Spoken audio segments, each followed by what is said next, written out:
नमस्कार मंडळी, तुम्हा सर्वांना आषाढी एकादशीच्या खूप खूप मनापासून शुभेच्छा.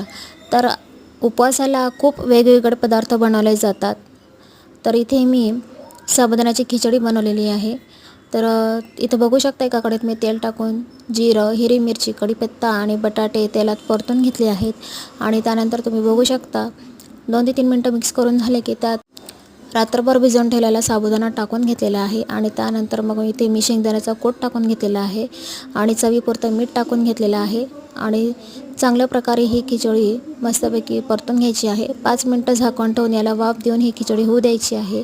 नंतर मग तुम्ही बघू शकता एकदम छान अशी मोकळी मोकळी ही साबुदाण्याची खिचडी खायला रेडी आहे. तर एका प्लेटमध्ये मी काढून घेतली आहे. तर तुमच्या घरी आज एकादशी काय बरं पदार्थ बनवत असेल तर ते मला कमेंट करून नक्की सांगा. तर इथे तुम्ही बघू शकता खिचडी छान झाली आहे.